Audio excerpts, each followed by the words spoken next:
un regard superficiel. Alors,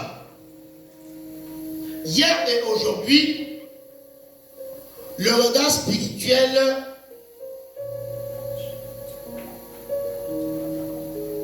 mérite d'être reconsidéré. Il y a deux façons de regarder spirituellement un événement. Il y a une façon superficielle, il y a une façon profonde. Dans le texte qui va faire l'objet de notre prédication ce matin, nous remarquerons que Jésus et ses disciples n'avaient pas le même regard sur le temple. Jésus avait un regard profond et prophétique, alors que ses disciples avaient un regard superficiel. Comme je le disais déjà, je veux insister ce matin sur le regard superficiel, qui est le type de regard le plus en vogue. Il est le regard que la plupart des hommes et des croyants ont sur les faits spirituels. Le regard superficiel. Et comme il faut donner une assise, une légitimité à ma prédication, je vais la tirer du livre de Matthieu chapitre 24 au verset 1. C'est de là que je vais tirer, n'est-ce pas, ma prédication intitulée un regard superficiel. Comme Jésus s'en allait au sortir du temple, ses disciples s'approchaient pour lui en faire remarquer les constructions. Vous voyez? Jésus sort du temple. Il tourne le dos au temple. Il avance, prend une autre direction. Et pendant qu'il s'en va avec ses disciples lui disent, Seigneur, Seigneur, regarde la beauté des constructions du temple. Regarde ces constructions magnifiques. Voyez? Et quand Jésus va s'asseoir, Jésus va dire une parole, il va dire que le temps arrive où ces pierres seront renversées les unes après les autres. Donc ça fait que le regard. Les disciples trouvent que le temple est beau. Il était vraiment beau le temple de Jérusalem. Je vous dis, il était très beau. Sur la terre, il n'y avait et il n'y aura aucun autre temple qui soit plus beau que ce temple-là, le temple de Jérusalem.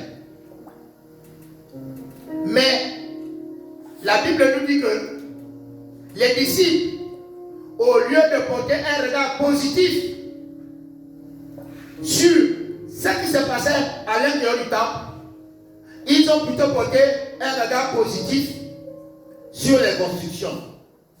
Or, qu'est-ce qu'une construction? C'est à l'intérieur. Qu'est-ce qu'un temple si Dieu n'est pas à l'intérieur? Vous voyez? Et alors, ils vont dire à Jésus, vraiment le temple est magnifique. Regarde ces constructions.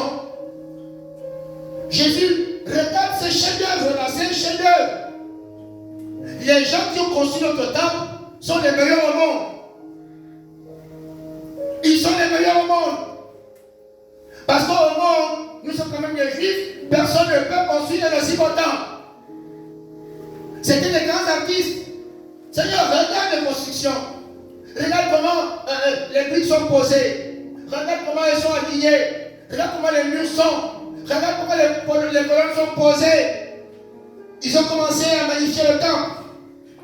Ah, c'est une œuvre parfaite. Seigneur, nous servons dans le meilleur des temps. Seigneur, nous servons dans le meilleur des temps. Nous avons les meilleurs souverains sacrificateurs. Nous avons avons les meilleurs pharisiens, nous avons les meilleurs scribes, nous avons le meilleur peuple, nous sommes des juifs. Seigneur, regarde ce temple-là, comme il est beau, comme ceux qui ont travaillé sur ce temple et travaillent dans ce temple ont fait une grande œuvre, Seigneur. Regarde, Seigneur, pourquoi tu ne fais pas attention à ce temple? Ils ont commencé à faire la publicité du temple.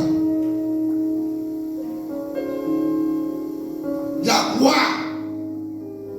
Ils ont dit que ce temple-là était la gloire de leur pays, était la gloire de leur nation, était le summum de la foi, que partout ailleurs dans le monde, on ne pouvait pas trouver un temple aussi bien construit. Vous voyez sur quoi ils posaient les regards? Pendant qu'ils font tout ce cinéma, Jésus a déjà tourné le dos. Jésus est sorti.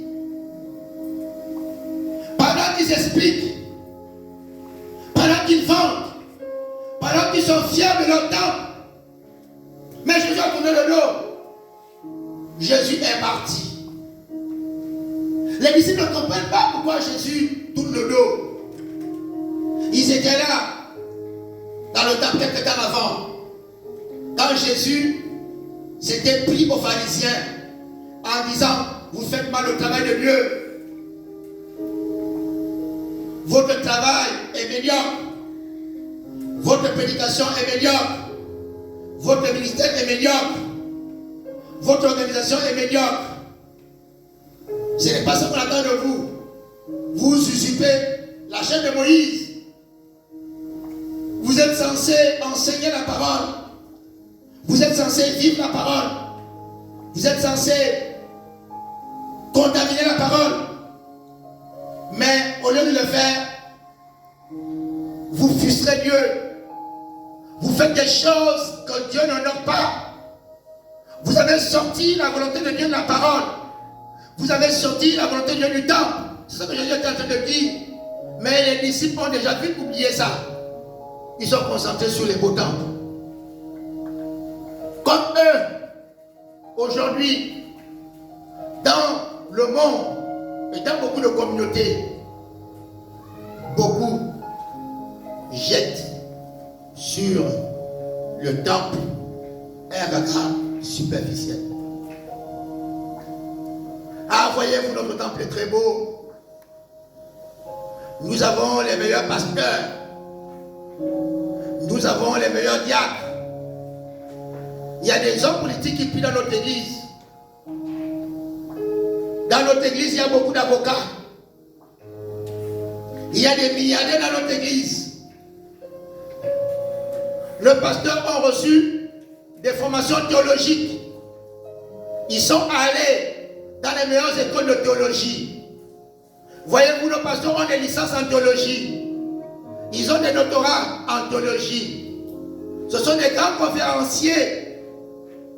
Vous avez vu comment notre temple est plein? Vous avez vu pendant les fêtes? Vous avez vu comment il est plein? Oh, nous avons des meilleurs chorales. Nos chorales ont des voix polissées. Très polissées. Nos chorales chantent comme des anges. Vous avez vu nos musiciens, nos chants. Sur la terre, il n'y en a pas. Regardez comment ils sont habillés. Ils ont des très belles toges en soie. Une toge fait 300 000. Regardez avec quelle prestance nos musiciens jouent. Hein? Ils ont les meilleurs instruments dernier cri. Nous avons le meilleur percussionniste, le meilleur guitariste, le meilleur bassiste. Nous avons le meilleur trompettiste, le meilleur joueur de violon et de violoncelle. Ils sont dans notre communauté. Tu ne connais pas tel. C'est un chanteur majeur. Il a chanté aux États-Unis. Il a chanté au Canada. Il a chanté en Chine. Il a 1 million de vues. Ces spectacles mobilisent. Il prie dans notre église. Vous avez vu nos chants. Ils sont connus en Afrique. Ils sont connus dans le monde. Voilà pourquoi notre église est une grande communauté. C'est ce que les gens disent. C'est pas ce qui se dit. Amen. Voilà. regard quoi? Superficiel. Le temple de Jérusalem avait tout ça. Mais Jésus a tourné le dos.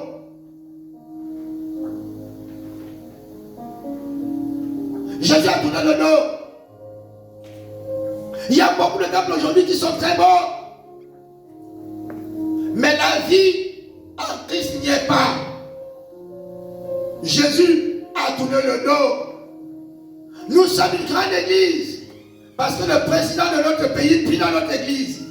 Est-ce que le fait qu'un président prie dans ton église signifie que ton église est une grande église? Est-ce que le fait qu'un ministre prie dans ton église démontre que ton église est une grande église? Est-ce que le fait qu'il y a beaucoup de milliardaires dans ton église veut dire que tu as une grande église? Est-ce que le fait d'avoir bien décoré ton église, d'avoir des chantres avec des voix polissées, d'avoir des chorales composées de belles femmes qui portent des pantalons et des jupettes, est-ce que cela veut dire que c'est une grande église? C'est pas cela. Une grande église, c'est pas cela. Je ne suis pas en train de dire que une église ne peut pas être belle, jolie et avoir Dieu à l'intérieur. C'est pas ce que j'ai dit. J'ai dit que très souvent, il y a des belles églises, n'est-ce pas, avec des bonnes chorales, mais Jésus n'y est pas. Amen. Amen. Amen. Jésus n'y est pas. C'est le lieu, ce sont souvent des lieux de trafic, des lieux d'immoralité, des lieux de théologie, et non pas des lieux où l'on prêche la parole de Dieu. Voilà le problème.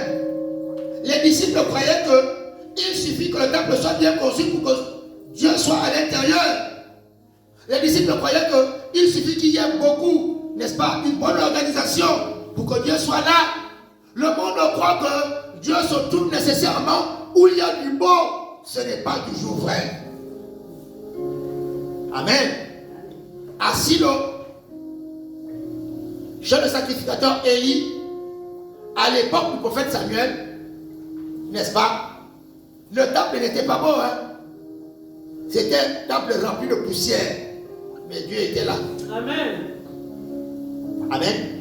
Dieu était là. Dans les églises de Jérusalem, les églises qui sont nées à la Pentecôte, les églises que les disciples sont allés fonder lorsqu'ils ont été persécutés, ces églises, ce n'étaient pas des grandes églises, hein. Ils priaient dans les maisons, dans des endroits particuliers.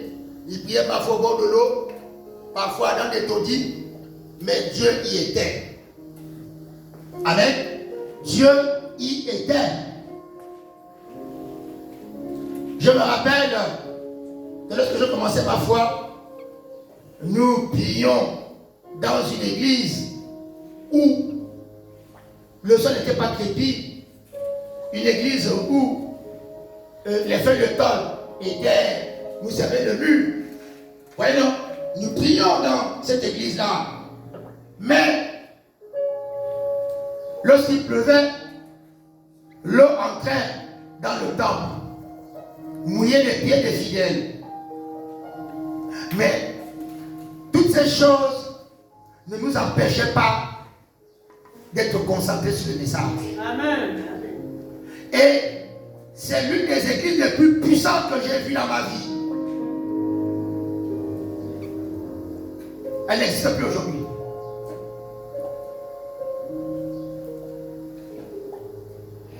Le ministère d'évaluation de la joie. L'église n'existe plus aujourd'hui.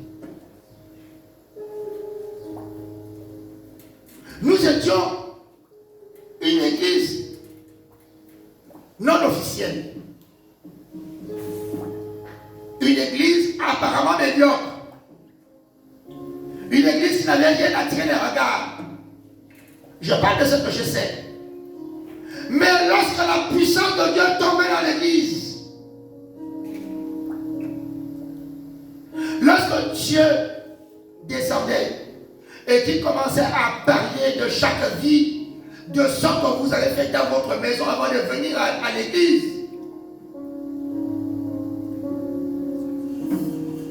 vous vouliez entrer sous la chaise. Vous vouliez entrer sous le banc.